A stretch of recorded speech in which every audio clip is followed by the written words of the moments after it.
Joining us now from the Knesset is ILTV's executive editor, Mayan Hoffman, where lawmakers have reconvened to debate several high-stakes and controversial bills. Mayan, what can you tell us about the discussions underway? Thank you, Emily. I am standing here outside the gates of the Knesset, where the legislators are returning after a contentious 3-month vacation in order to launch the winter session. There are a number of items on the table related to the ongoing war. In addition to that, there are some key legislative battles expected to ensue. Those mainly relate to the military draft bill, the Haredi draft bill as it is known, which is meant to bring the Haredi and the ultra-Orthodox into the military. The state budget, which legislators on the coalition are aiming to tackle by the end of the year, and of course the potential revival of the judicial reform. Now let's take a look at the full report. Inside the Knesset on Monday, lawmakers are slated to approve a controversial pair of bills that seek to limit UNRWA's operations in Israel, the West Bank, and Gaza, despite pushback from the United Nations, the European Union, and the Biden administration.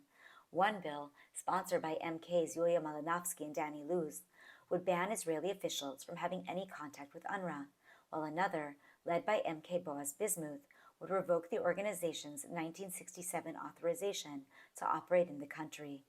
The 68-strong coalition and members of the opposition are expected to support these bills. Israel alleges that around 10% of UNRWA staff in Gaza have ties to terror. Lawmakers will also debate a government bill extending mandatory IDF service for men to 3 years.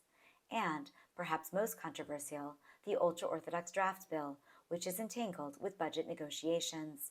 The Haredi community's long-standing exemptions have faced high court scrutiny, pressuring lawmakers to pass a draft law that mandates broader participation. The hope is that such a bill could help address the IDF's manpower shortage. United Toward Judaism, a coalition partner, has declared it will only back the budget if the draft bill passes, intensifying the standoff.